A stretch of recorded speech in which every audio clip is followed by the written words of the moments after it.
खबर लिए चलते हैं उत्तर प्रदेश के गोरखपुर, जहां पर सीएम योगी आदित्यनाथ विकास कार्यों का लोकार्पण में उत्तर प्रदेश के कुशल मार्गदर्शक माननीय मुख्यमंत्री महोदय से सादर अनुरोध है कि आप अपने मुखारविंद से जनसभाओं को आशीर्वचन के द्वारा हम सभी को अभिसंचित करें।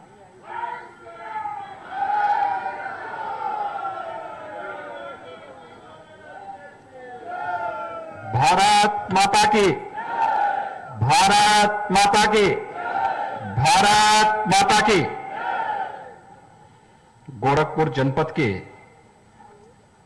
विभिन्न परियोजनाओं के लोकार्पण और शिलान्यास कार्यक्रम में आज मंच पर उपस्थित बांसगांव के लोकप्रिय सांसद श्री कमलेश पासवान जी,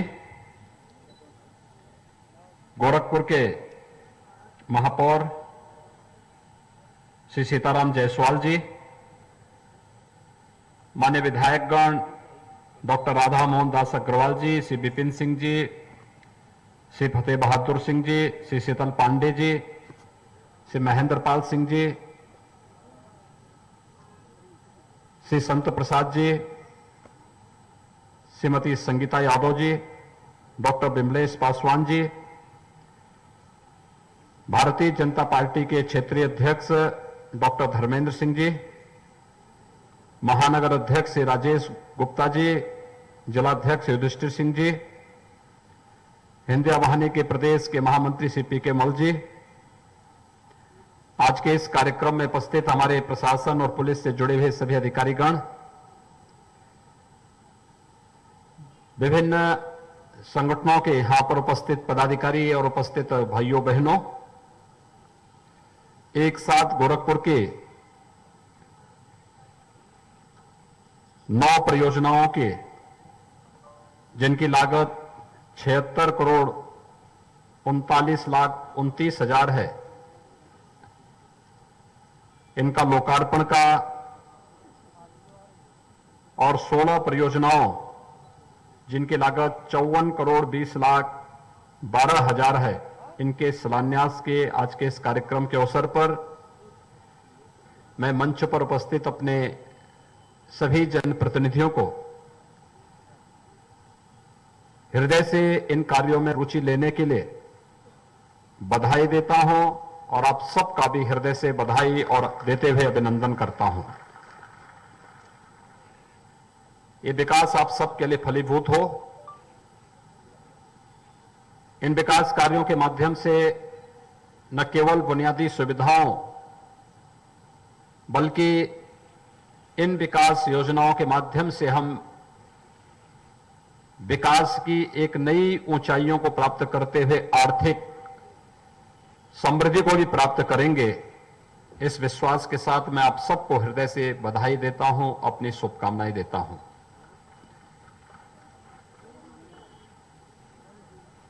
पिछले महीने केंद्र सरकार का बजट आया और उसके उपरांत 22 फरवरी को उत्तर प्रदेश सरकार ने भी अपना बजट प्रस्तुत किया। हम सब जानते हैं कि प्रदेश हो या केंद्र हो, दोनों सरकारों का बजट विकास और रोजगार को केंद्रित करते हुए प्रस्तुत किया गया था। याद रखना, विकास का दूसरा कोई विकल्प नहीं हो सकता और समग्र विकास की उस परिकल्पना को साकार करने के लिए जो प्रधानमंत्री मोदी जी ने,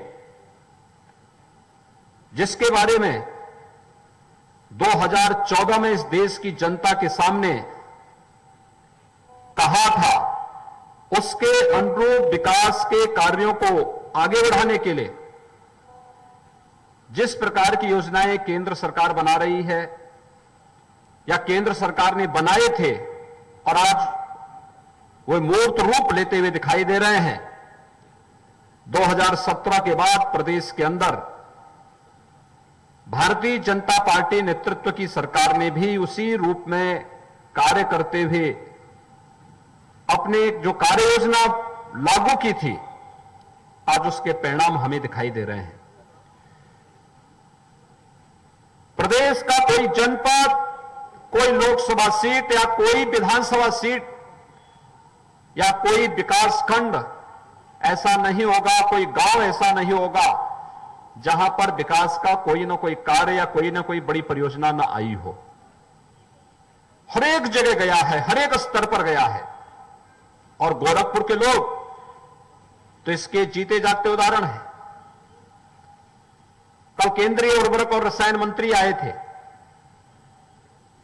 गोरखपुर में 1990 में जो फर्टिलाइजर कारखाना बंद हो गया था, यह खाद का कारखाना इस साल जुलाई तक बनकर के तैयार हो जाएगा और जुलाई तक बनने के साथ ही खाद पूर्वी उत्तर प्रदेश के किसानों को सही और सस्ती खाद मिलेगी, क्वालिटी की खाद मिलेगी अपनी उत्तम खेती के लिए।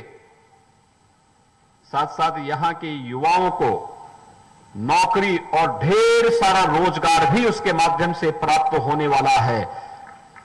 यानी जो कार्य पिछली सरकारों ने जिसे हताशा और निराशा में बदल दिया था, उसे आशा और विकास की एक नई बुलंदियों तक पहुंचाने के जिस संकल्प के साथ मोदी जी ने 2014 में देश की जनता के सामने वायदे किए थे, आज वो मूर्त रूप लेता जा रहा है। गोरखपुर का फर्टिलाइजर कारखाना इसी वर्ष जुलाई के बाद जब चलता हुआ दिखाई देगा, वहां से धुआं उड़ता हुआ दिखाई देगा, तो एक नए भारत की एक नई तस्वीर गोरखपुर भी उसके साथ जोड़ता हुआ दिखाई देगा। आप में से ज्यादातर लोग मेरे साथ सड़कों पर इंसेफ्लाइटिस के खिलाफ आंदोलन के साक्षी रहे हैं। वो अभी सरकारें थी जिनके एजेंडे में गांव नहीं था, गरीब नहीं था, उपचार की सुविधा नहीं थी।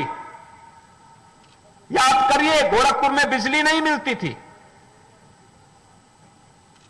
3 घंटे 4 घंटे बामुश्किल बिजली, और शहरी क्षेत्र में बिजली न हो तो कल्पना कर लीजिए, आपका ये मोबाइल फोन किसी लायक नहीं, फिर बैटरी चार्ज नहीं होगी। और यही स्थिति रहती थी, हर व्यक्ति परेशान रहता था। हम सड़कों पे आंदोलन करते थे। इस देश के अंदर 2014 के पहले किस प्रकार की सरकारें काम कर रही थी, सहज अनुमान लगाया जा सकता है कि 1977 से लेकर के 2017 तक इंसेफ्लाइटिस से पूर्वी उत्तर प्रदेश और प्रदेश के 38 जनपदों में मासूम बच्चे मरते थे। हर वर्ष 1200 से 1500 बच्चों की मौत केवल गोरखपुर और बस्ती कमिश्नरी के अंदर होती थी, और शेष अन्य जनपदों को लेंगे तो इतनी ही मौतें अन्य क्षेत्रों में भी होती थी। कोई पुरसाहल नहीं था, कोई पूछने वाला नहीं था। ये बच्चे 90% बच्चे अल्पसंख्यक और दलित वर्ग से आते थे। इनके नाम पर राजनीति करने वाले, इन्हें वोट बैंक बनाने वाले लोग तब भी मौन रहते थे। ऐसा नहीं कि उनको शासन में आने का अवसर न मिला हो, उनको अवसर मिला था। हम आभारी हैं प्रधानमंत्री मोदी जी के। मैं एक बार गया, मैंने उनसे कहा, हमें गोरखपुर के लिए एम्स चाहिए 2014 में, और याद करिए 2016 में प्रधानमंत्री मोदी जी गोरखपुर में ही आए, उन्होंने एम्स का भी शिलान्यास किया। आज गोरखपुर में एम्स पूरी मजबूती के साथ खड़ा होता हुआ दिखाई दे रहा है। इस वर्ष के अंत में हम लोग एम्स का भी लोकार्पण करने जा रहे हैं। एम्स यानी विश्वस्तरीय स्वास्थ्य की बेहतरीन सुविधा का एक केंद्र, वह गोरखपुर को प्राप्त हो रहा है। लेकिन एम्स के बनने में 2, 3, 4 साल लगेंगे, 5 साल लगेंगे, ये हर व्यक्ति जानता था।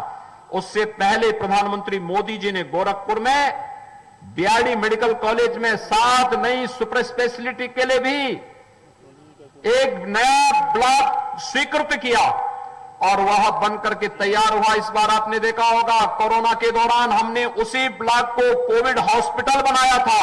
बीआरडी मेडिकल कॉलेज में सामान्य उपचार चलेगा और डेडिकेटेड कोविड हॉस्पिटल के लिए सुपर स्पेशलिटी ब्लॉक को हम लोगों ने लिया और उसमें हम लोगों ने कोविड हॉस्पिटल बना करके गोरखपुर और पूर्वी उत्तर प्रदेश के लोगों को कोरोना कालखंड में कोरोना से के उपचार के लिए एक बेहतरीन सेंटर दिया, जिसमें हर बेड पर वेंटिलेटर था और वहां पर विशेषज्ञ चिकित्सकों की सेवाएं उन्हें उपलब्ध कराई जा रही थी। विकास, आज यहां पर सड़कें चौड़ी हो रही हैं, आज आपको बिजली मिल रही है, गांव-गांव में सड़कें बन रही हैं, पुल बन रहे हैं, जल निकासी की समस्या का समाधान हो रहा है।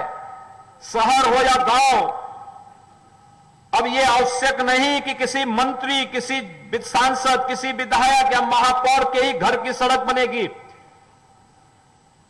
तो ठीक बात है, यह नेतृत्व करता है, ये प्रतिनिधि हैं, लेकिन साथ साथ हर एक व्यक्ति का भी वही मूल्य है और उसके अनुरूप ही विकास का कार्य उसी रूप में तेजी के साथ बढ़ता हुआ दिखाई दे रहा है।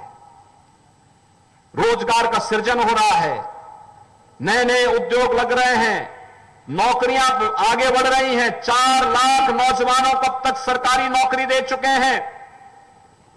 प्रदेश के अंदर जो 3 लाख करोड़ रुपए के निवेश की बात नगर विधायक कर रहे थे, तो उसमें 35 लाख नौजवानों को वहां पर उन्हें निजी क्षेत्र में नौकरी मिली और साथ साथ हम लोगों ने स्वरोजगार के साथ ही विभिन्न प्रकार के अन्य एमएसएमई यूनिट को जो सहयोग किया है, काफी बड़ी पैमाने पर वहां पर भी लोगों को रोजगार और स्वतः रोजगार उसके माध्यम से प्राप्त हुआ है।